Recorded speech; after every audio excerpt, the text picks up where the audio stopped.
Relax, this is the word for the first hour. Yeah, Brian, here we are sitting in the studio and we are relaxed, aren't we? We're very relaxed. Yeah, very much. Yeah, I hope everyone is. Yes, you the listener too, yeah? And for the people who listened in recently, this is Brian Isbell sitting here with me, Marc Altmann, in the studio in Chesham in the Chiltern Voice radio station. And we talk about osteopathy, but also about lots of other topics. What Brian offers in his service as a therapist for how many years now? 25. 25 years. Yeah. Oh, okay. It feels like I'm only just beginning. Come on.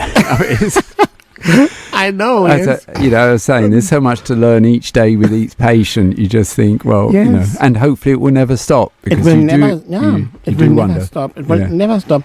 No, and and I think compassion also is a very important topic here, isn't it? In your work, compassion is particularly important, isn't it? Mm-hmm. I mean, there's always this debate about, do you empathize? Is it, or should it really be compassion? Should it really be, sort of what is the dynamic between you and the patient, not getting too involved? I mean, this is one of the problems around, some practitioners is they almost get involved with their patients or their patients' but this is not compassion then, isn't it? No, this is, that's right. Pity, or? Yeah.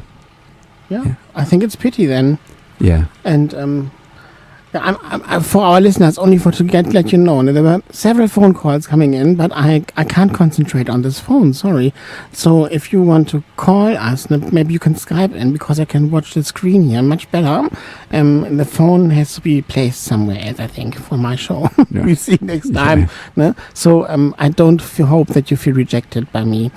Okay, so compassion and getting involved. Very important, very interesting, and I think it's the fine line has to be it has to increase in the awareness of the therapist. I feel. It is. You realise that sometimes, with practitioners, that they haven't really identified how much they're getting involved with the patient. Yes. And it's the issues around boundaries, when you set a boundary which is right for the patient. Mm. And the other aspect about working as a practitioner is obviously, some practitioners may think that it's a position of power and they use it as almost as a way of controlling. Yes. And you realise that's so counterproductive, obviously, so for the much. patient. So why do you think they do it? There's always the issues that, practitioners are human, and sometimes they, do get things out of perspective and, inappropriate. I mean, one hopes that obviously the training has meant that, they will, quickly, be aware of any ways in which they have in fact developed, tendencies which are inappropriate. Mm. But I think there's a big mistake made in certain kind of schools where therapists are trained, and to me this mistake is that one day they think they are ready, and then they are the big therapist, and then they go out there and the others are the ill people and they treat the ill people, but they themselves, they're not ill, they are the therapist. Yes. And this is an attitude that I don't like. No, well, it's an attitude that, very often if it's a good course, almost the students graduate and they just feel they're in such an early stage in their own development that yes. There's no problem with that ego. But you're right, it can be such an obstacle if yes. Sort of almost do-gooding without really realising what is happening about that dynamic with that patient or the patients you're working with. Mm-hmm. And when people look at us as a therapist in our talks, for example, in your talks there in the Whitehill Center here, then they look up to you in the first place, isn't it? I have trouble with dealing with that because I see myself, as I say, it's a bit like I don't see myself as a teacher. I see myself as a facilitator. It's wonderful. Yeah. Yeah, but nevertheless, people can they come with issues and they have problems, and then they see you or me or others, and then they await. Now the Jesus is coming around the corner. You see, and it's not. No. The important thing, and that's so important. You are touching on what is a very difficult difficult aspect in the dynamic with patients, really, which is being in the right place. Now, sometimes, obviously, being in the right place may vary from time to time. You have to be, we were talking about flow earlier, and about being organic. You know, the same is important, that obviously sometimes patients' needs vary, but you at all times need to reflect on why you were like that with the patient to make sure they're obviously receiving what they need at that time. Very good point. Yeah. And that you have to reflect yourself. Yes. Yeah. And how do you do that? Well, I mean, the thing to do is obviously after each patient you see is make sure, I mean, you know, if you run a busy practice, I have a very busy practice in London, we're literally patient after patient, there's no time to really look back, but really when you're writing up the notes at the end of the day is to actually make sure you spend a bit of time thinking about that patient, the dynamic. Did it go as well as it should do? What things could you do better?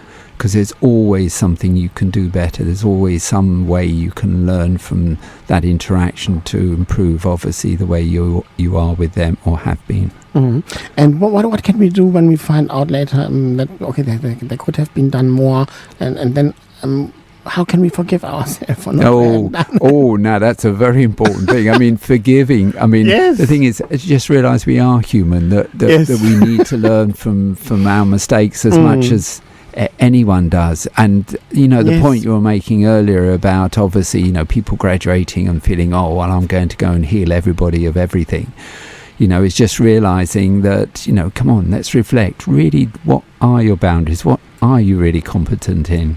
So it's really, you know, realizing your limits and making sure you keep within those. Yes, absolutely right. And do you know therapists who have so much compassion, for example, that even thinking of them is healing? Yes, I mean, I mean, obviously, the realm of obviously healing becomes obviously another dimension, isn't it? When you realise that literally, and that sometimes happens. You know, if you've got a practitioner with a patient, sometimes, as you quite rightly pointed out, sometimes they may not even touch you. Yet you have been healed. And you realise that well within the capability of an individual's body to respond to that stimulus and be healed. Yes. And there's a girlfriend of mine in Austria, and she has met the Dalai Lama, and she said, only meeting him was so big, you see. And sitting in his aura, not even talking to him, but sitting in his aura was so big for her. Yes. Well, I'm sure that happens with so many patients and practitioners, that literally coming together, you know, and that presence, being absolutely present for that patient, is such a healing experience for them. Yes, it is. And I think we can be very thankful when we get in contact with people like that, or thankful that we become more and more those kind of people. Yes, yeah. That's great. Yeah, thank you very much for the first hour now. And in the second hour we talk about more things in our flow, organic flow. And I can't wait. Wonderful. Thank you for being here. Thank you. Hello, here's the Marc Altmann Show. My name is Marc Altmann, Chiltern Voice radio station here in Chesham. And my guest is Brian Isbell tonight. Hi, Brian. Hi there. Hi. Yes, and we talked about loads of stuff already now for 1 hour. And now I would like to ask you about your biochemical knowledge. Well, that sounds lovely. In regards to healing. Oh, that's a wonderful sort of bridge to try and make between such subjects. Now, I've been very fortunate. I think I've been at the two ends of the knowledge base. That is, you know, I studied sort of chemistry at university, and then went on to do sort of biophysics, and then obviously into biomedical sciences. I taught in a medical school for a time, and then taught biomedical sciences. So there's been that side, and you realise, for me, the exciting side is actually trying to apply sciences to the healing situation, to individuals, to beings. And you realise that sometimes science does have a way of explaining what you might experience as a practitioner. At other times it doesn't seem to be able to provide an explanation. But just because it doesn't doesn't mean that obviously that intervention isn't a valid intervention. That's interesting. And how do you approach people with this kind of technique or knowledge, we can say? Well, I mean, in some cases, obviously, patients are quite happy, with having things explained in a sort of medical, scientific, logical way. Mm-hmm. At other times, their need is not for that approach. Their needs may be much more intuitive. Okay. So sometimes, it's really trying to be there for the patient, realising what is comfortable for them, what way could you help them understand what's going on in their life in terms of their health and well-being. And can you also support this with products?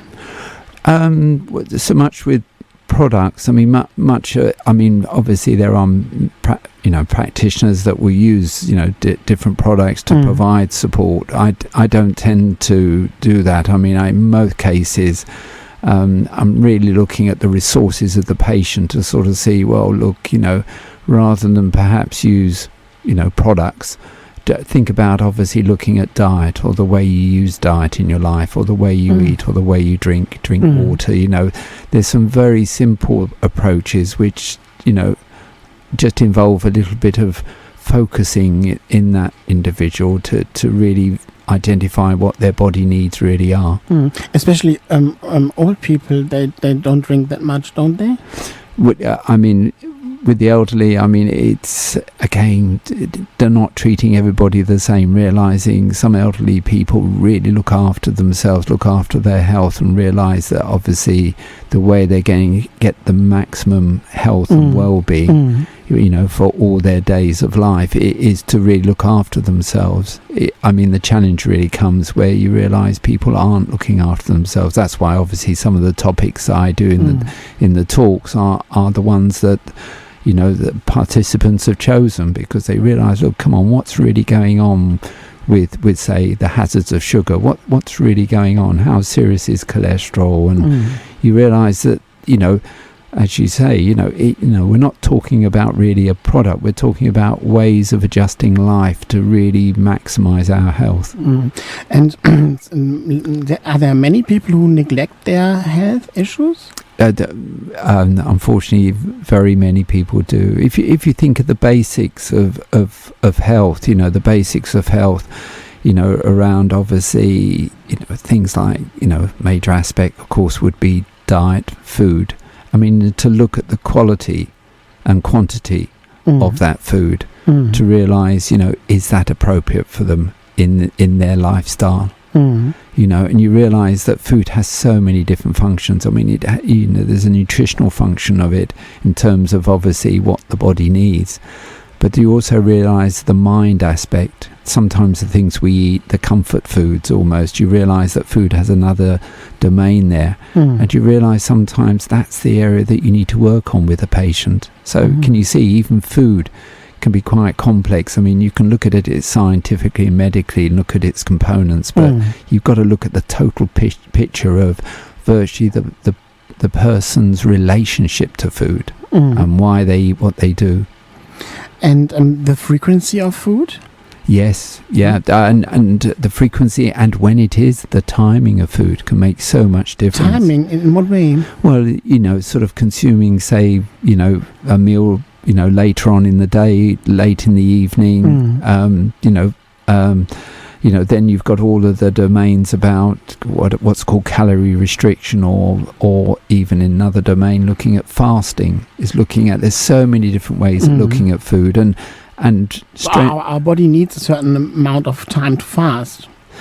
Yes, it does. Yes. If we're looking at fast, there's so many different, there's 5-2 fasting, there's intermittent fasting, there's so many different ways that are now, there's quite a lot of publicity about, quite a lot of promotion of different diets, but you realise that, much of it is developing a new relationship with food. And the relationship with food, does it also have to do with codependence? And that because food is always available for people, so it's like love for them. But literally, I mean, you realise sometimes, I mean, but this is the thing when you're working, with patients, you realise that you just can't make generalisations and say, well, look, this will make a healthy diet, give all these things up. And you realise that you haven't listened to the patient, you haven't listened to their needs. Yeah. And like you're saying, they may have a relationship with particular foods where you realise it's stability for them. It's the thing that keeps them going. Very good point, yes. Yeah. Yeah. Mm-hmm. That's something that you can always get. Yeah, that's right. You might not get people's love, but you get the love the love out of food. Then that's right. Yeah. It's very often realizing that food may be the way that they express giving themselves love. Now, the thing to do is to work with the patient to really help them to see how they're using the food, and really then try to look at other ways in which they can satisfy that need. Do you also think, I'm convinced about it, I must admit, but I think all issues are based on love and fear. Yes. Well, so much, yes. I mean, and also how strong the healing effect of love is. Yes. And actually, can you give an example there? What I just think of the example of, sort of, for example, a situation where, say, you've been somewhere that's very special for you, and you realise that you've had a very special feeling by being there. Maybe, and very good point. And realising that sometimes that, the person can feel a very special attachment to that, and they may not have felt love before, but finding something in their life where you realise, well, that makes them feel really good, can actually just give them a nudge towards identifying what a wonderful thing feeling love is, and obviously feeling love is so healing. Yes, and when I'm also not that young anymore now. I'm not 20 anymore. And when I look back to my life, and I have memories, very powerful, impressive memories from my life. You see, and when I go back into those memories, then I create the event again. And I think this is so much empowering too. You see, when we see this from a spiritual aspect, not from an aspect, it's gone, it's not here anymore. You see, it's physically not tangible, but it's tangible from our inner experience. That's right, and our feelings. And, as you're saying quite rightly, are just reconnecting with the feelings of that event, that location, whatever it might have been, just gives you that empowerment. And then, of course, you realise, hang on, I don't need to take that slab of chocolate, I don't need that fizzy drink. You realise that, just making that mental connection with that thing that expressed love for them, can be so nourishing. Yes. And then the self-healing try with alcohol and other kind of drugs, for example, is also a big topic, isn't it? Oh, that's an enormous topic, isn't it? And you realise that, again, the reason why people are there as so multifunctional, factorial, you just realise that, there are challenges, and again, you have to listen to everyone because they're an individual. And what's happened to them has been their own personal journey. And there are different kind of reasons why people drink. Yes, there are, and it's not all the same. No, and the thing to do is realise that everybody has their own story to tell and their own reason for being there. Yes, and what I find amazing is when you really see life and people from this kind of perspective. You can't judge anything and anyone anymore. No, I mean, as you rightly point out, when you're looking at an individual, then it's very important to appreciate that you have to treat them as if their story is unique, their journey has been unique, and obviously the support you give them is going to be unique and match their needs. And I also think that there are aspects of therapy or things in between people that we don't know yet from our scientific point of view, but this will be released or revealed, in the next years, I think. And why should I then I can have my opinion, you see, but my opinion doesn't count, because in regards to the Big Bang and to the universe, you see, my opinion is very humble, isn't it? Well, remember, what can grow from seeds. So it doesn't matter how small that seed is. For you to say that, come on, you.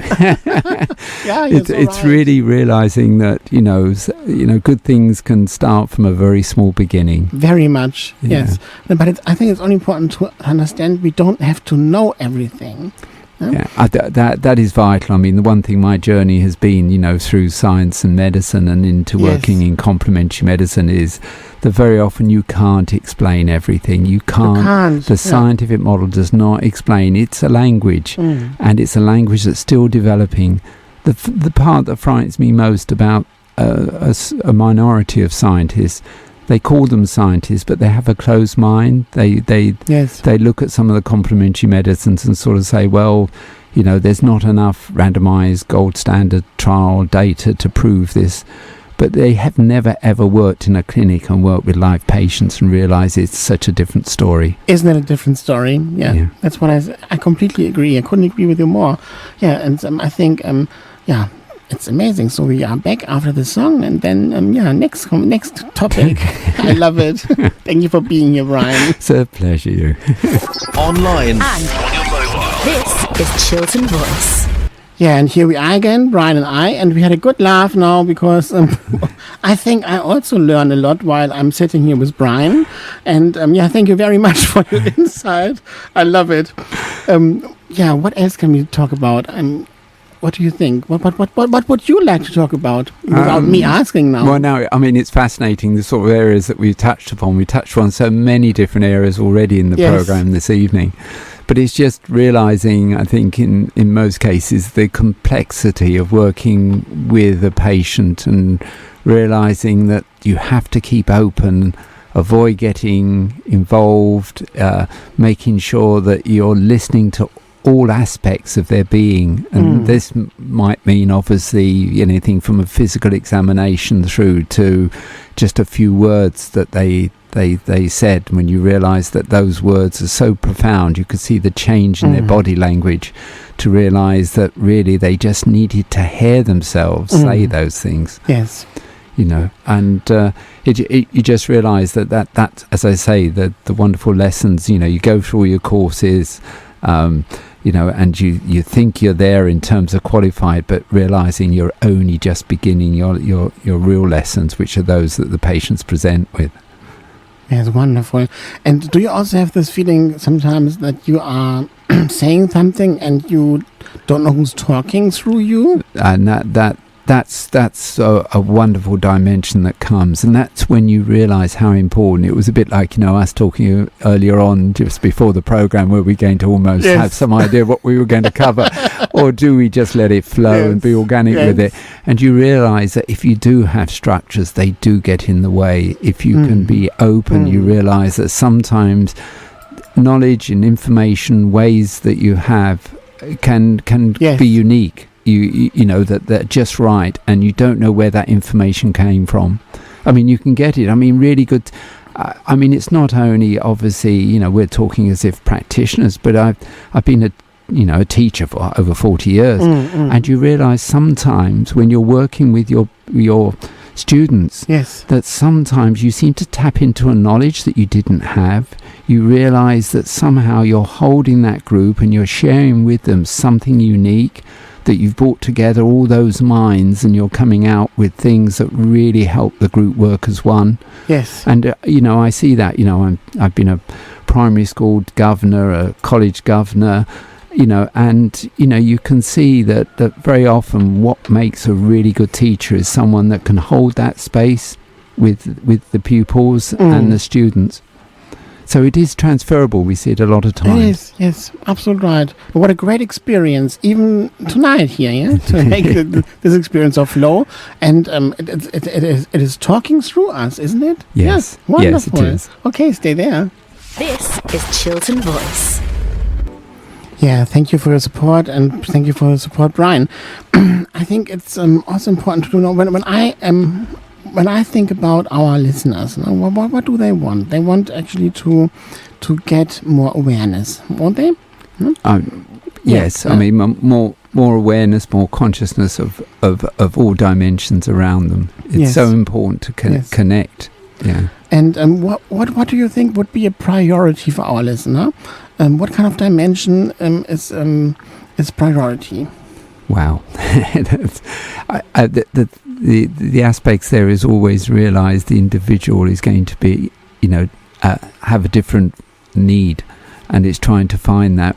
Sometimes, realizing that, sort of a consciousness of the world around them, and being really aware of, consciousness around nature. I mean, nature can be such a fantastic way of reconnecting. Especially here in Chesham. It's wonderful nature here. Yes, yeah. Walking in the fields. But even if you're living in a very large town, city or whatever, it's just realizing that there are opportunities. We're very fortunate in this country that there are open spaces, there are places where you can connect with nature, and that can be an important way through to really help to produce a balance and give an opportunity for there to be some space in your life.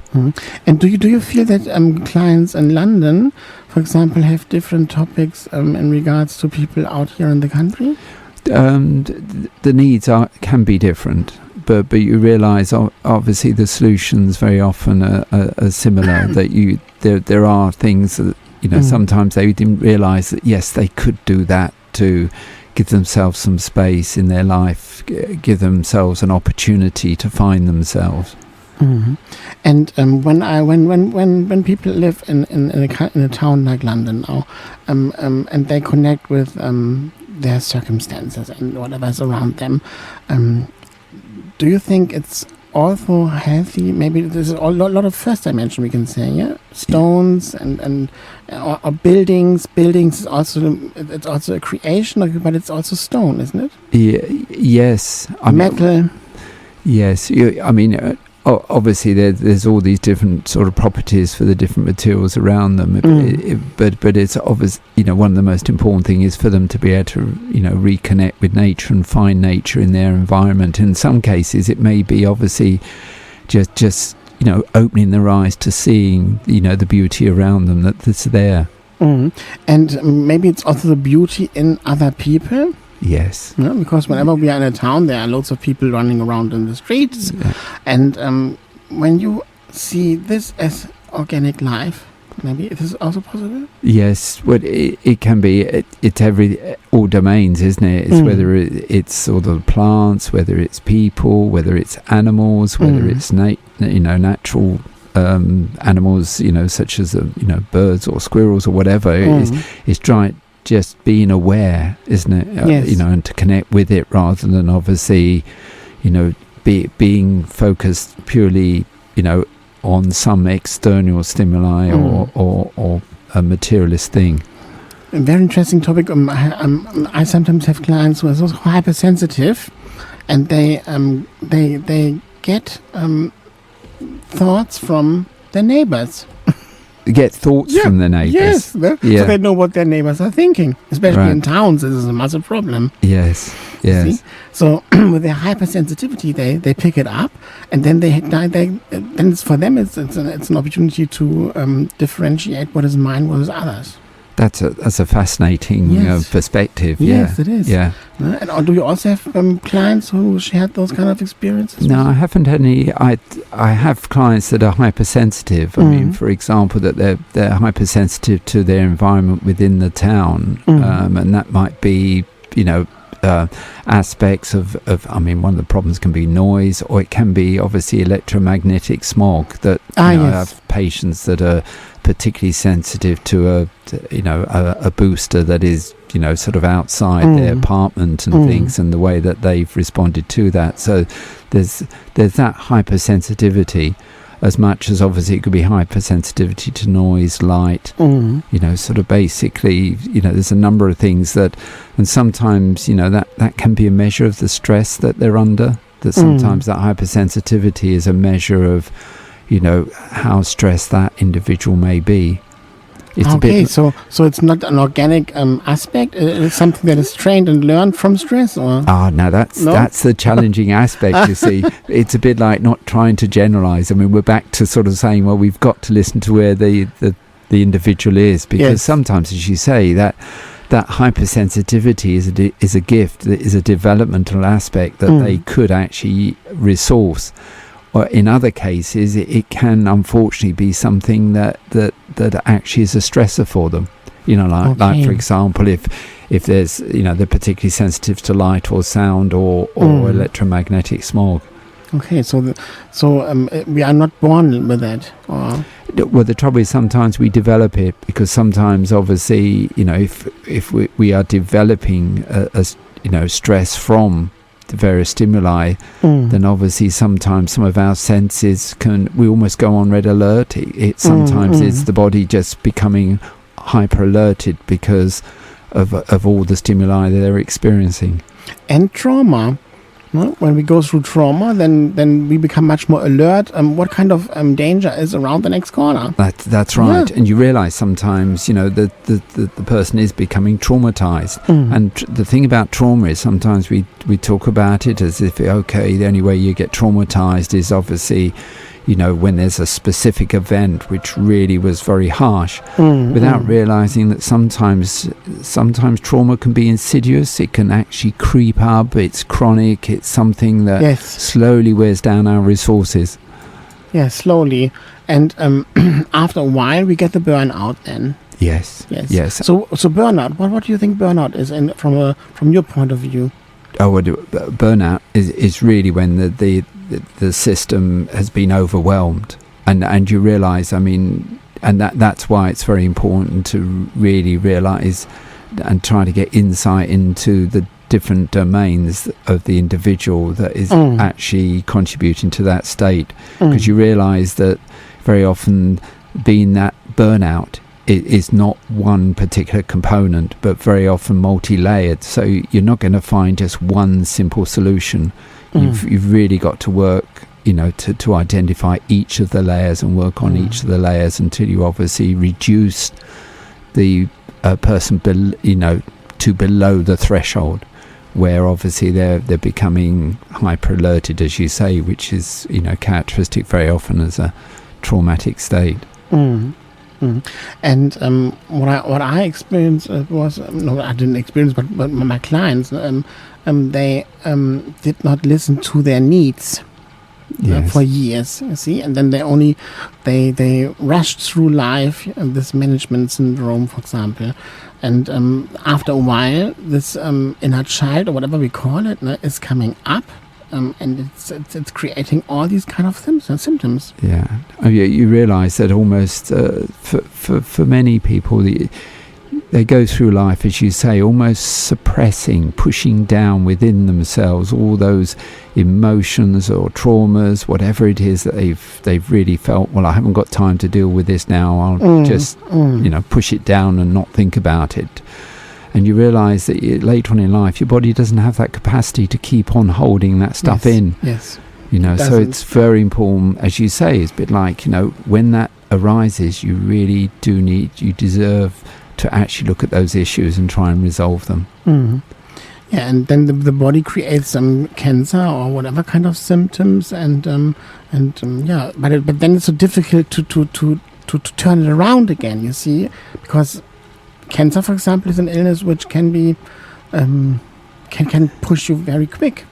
Yes, it can be.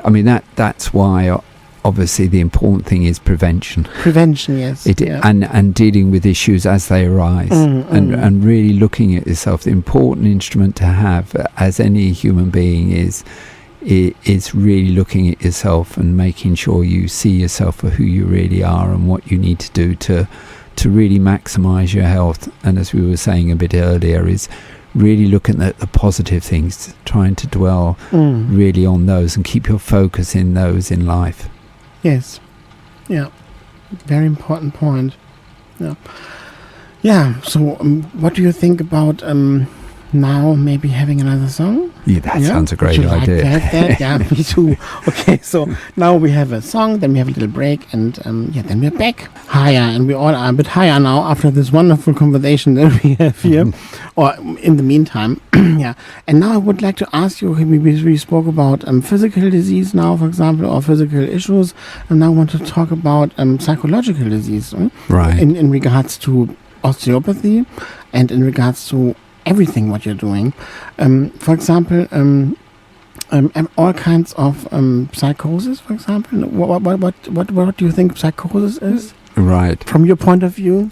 From my point of view, I mean, we were talking about earlier about boundaries and how important it was to recognise, your own limitations and the limitations of your, how competent you are in an area. And that's probably one of the most important aspects. We were earlier also talking about ego of practitioners and the way that sometimes ego gets in the way of the... Yes. So... with psychosis, it's very important to realise, as I do as an osteopath, naturopath and craniosacral therapist, that in some cases it's going to be really important that, your patient is your priority, not your bank statement. Yes. So it's really important to realise when a referral is necessary. So I would like to say that is really a principal aspect to always bear in mind. Yes. Yeah.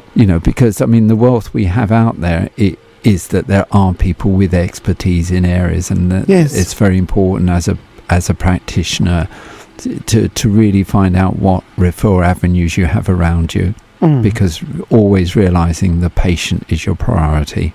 Yes. Not your own ego. And not it's not even that's why I think my own opinion is not that important, isn't it? Sorry? My own very opinion is not that important, you see? No? No. In regards to whatever kind of things are happening in people or... so it's better to refer to psychiatrists then? That's right. Yes. People that obviously will focus on more on that dimension. Obviously it has to be with the approval of the patient, but in many cases what you're doing is making them and their needs a higher priority than any particular aspect of your own agenda, and making sure that the right help is available for them. Very good. Wonderful. I like it. Yeah. Okay, so osteopathy, craniosacral therapy, you said before, yeah? Yes. Can you explain what this exactly is? Oh, come on. You've only got... Come on. If we started the programme with that, we might have managed it. Probably by about midnight tonight, we might have got there. Okay. But it's not.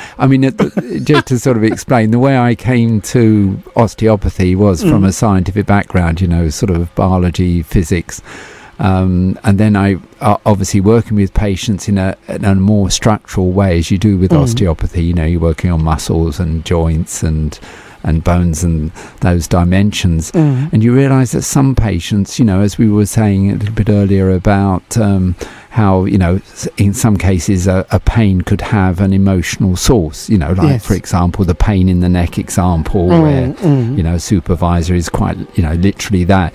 You realise that made me realise that working structurally was not sufficient, and I did a little bit of cranial osteopathy, which is working on the cranium osteopathically in my course.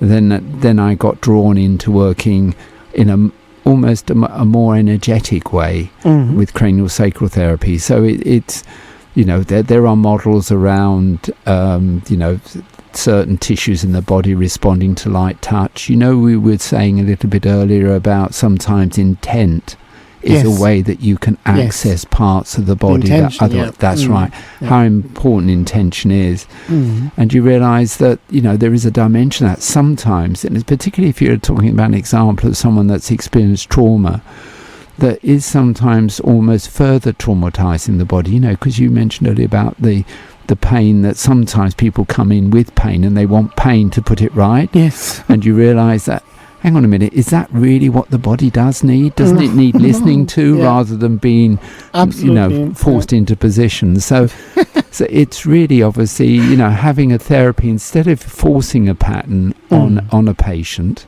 because sometimes if you force a pattern onto someone that's traumatised, it won't hold. But if you listen to them, then that sometimes can be what their system needs. Yes. But maybe that's not what they want. It can be that case. It can be. And that's part of the negotiation, isn't it? That's part of working within the belief system of the patient. It is important. Sometimes it might mean that the first treatment you may have to go more into the direction that they feel that they've come for. but hopefully over a period of time, because if you think of the therapies I practice, sometimes a patient will come for one particular therapy and it may be 2 or 3 before I can introduce them to perhaps to another way of working. We're realising that that's what their system really needs, what they thought they were coming from. Yes, but sometimes they are not even capable to allow a soft touch on their body. Yes. And that might mean you may not touch them. Yeah. Okay. You don't touch them then. Yeah. Yes. I mean, some of that. I mean, can you imagine? I mean, I've worked in the National Health Service for a time. And that was such a wonderful learning experience. Painful at times, realising what medical practitioners are actually coping with. But you realise sometimes, that a patient comes to you as a referral from a doctor. It's what you call a heart sink patient, where nothing has worked. And they've sent them to me as an osteopath, hoping there's something I can do. And you realise sometimes you just sit with the patient and talk them through what's going on for them, and them being heard is really sufficient to start them on the route to recovery. I mean, one of the first patients I treated when I was working at a GP's practice was such a patient. I saw them once and they didn't come back. And I thought, no, I'm a failure. I didn't touch them. We just seemed to talk. Yeah. But the patient at the end said, that was so valuable, thank you. But was it also surprising for him? For her, it was fascinating, because 2 years later they came back a completely different person, completely health-wise. They found motivation in life. And we were saying a little bit earlier, sometimes a little seed can make a big change, and you never know where that seed's going to fall and what change it will produce. This is so wonderful. I love it. Yeah. And this seed is here now, tonight, here on Chiltern Voice, radio. Absolutely. Or the Marc Altmann Show. We're sharing seeds. Yes, we are sharing seeds. We are sharing seeds. And for you, the listener out there, wherever you are in this world, or in Chesham, or wherever in Buckinghamshire, whenever you are feeling it resonates, you can also contact Brian. Brian, how can we contact you? I have a website, Health Matters for You. Health Matters for You. That's a very nice word saying.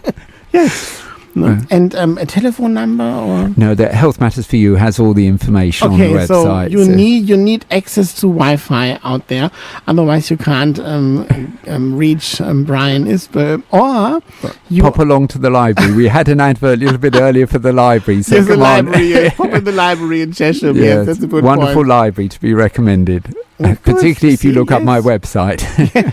Wonderful.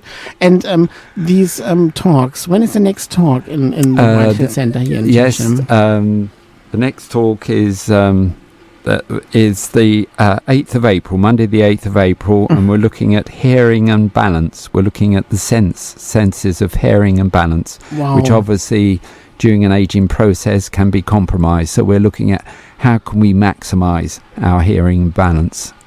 So it's obviously, so a good range of topics. And as I say, is it with EFT, or how do you do that? Oh, you'd look at all dimensions about protecting those senses, looking at dietary interventions, looking at very often there's very simple things we can do in our lifestyle that will make a difference. And those are the sort of things that we're exploring in the talk. Wow, wonderful. Yeah, so you are welcome to come. And how much is the ticket? It's £10. £10. I think it's a very good price. Yeah. Okay, so you are welcome to come, and you have to experience Brian. I am already your fan. This is Chiltern Voice. And we are thinking about you too. Here we are again. Yeah, I think it's good that you have this website, and we already have mentioned the name. What was the name again? Health Matters for You. Health Matters for You. So I think our listener knows what we are talking about. Yeah, Health Matters for You. Very good point. Whenever you meet new clients, how are they referred to you? How recommendation wise, what is it? Well, I mean, now I'm in sort of private practice, so it really just means self-referral. So Yes. I have worked, as I say, in the National Health Service, so there obviously were referrals from doctors. But now working in practice, it's sort of people that just will come for whatever reason, and as we've been talking about, very often the symptoms they may come with very often means that there's another way that they might need to look at themselves or work with themselves. So it can be a wide variety of aspects, because sort of practicing osteopathy, naturopathy and craniosacral, there's quite a wide realm of different symptoms people will come with. And when we think about the vertebrae, for example, do you work on them too while you do it? That can be an aspect of obviously osteopathy, but what's chiropractic or what? Well, that's right. As we were saying earlier, as much as I'm an osteopath, I fully recognise that chiropractic and physiotherapy also work on tissues in slightly different ways, but their ways are just as valid. You can get very beneficial results from those different practitioners. Yes. And yes, they can be working on the spine, but as we were saying, it can be that obviously it might be something with an elbow, with a wrist, with an ankle, and sometimes the symptom that they may have in say their necks or headaches or whatever could originate from another part of the body structurally. Yes. So and also from an emotion, feelings, absolutely, and from mind. Absolutely. I mean, that's the thing, is just realizing that osteopathy, chiropractic, physiotherapy, they're a model of working on patients, but very often there's another dimension or additional dimensions that also need to be taken into account. The trouble is just thinking of your patient only in one way, realizing that there are so many different dimensions to a being. And do you also have clients who have spiritual problems? That was the fascinating thing, believe it or not, was I run a clinic in a university, and it's fascinating that sometimes I'd have students coming to say they just lost their direction in life. They just didn't know what it was about. They didn't know. So you realise the sense of life. That's right, about their spiritual connection with life. Yes. And you realise that really what they were asking you is, can you explore with me what's going on for me in terms, what was going on for them in terms of, their life purpose. I mean, universities can be very challenging environments, that you realise that, structures have changed and they're in a completely new environment, and sometimes that's very challenging for their spirituality. Yes. And for our listeners, what kind of spiritual advice would you give in regards to the meaning of life? Wow. That what I'd like to say to that is one of the ways is to bring themselves back into their bodies, for them to realize who they really are. And that's why obviously some of the therapies are practiced, like craniosacral. It's about getting them back into contact, getting them back into realizing what beautiful beings they are. That although they may be in a depressed state, it's just realizing that, getting them to really reconnect with themselves. And sometimes, it may be, as we were explaining a little bit earlier, making contact with nature again, reconnecting with your body through exercise. And I don't mean joining necessarily a gym. I mean just literally having a peaceful walk, in a open space area. Just finding those things that will resonate, because we were talking a little bit about resonance earlier. Yes. The importance of, finding those things that resonate with the needs of that person at that time. Wow. And do you think there is what is your sense of life? What is my sense of life?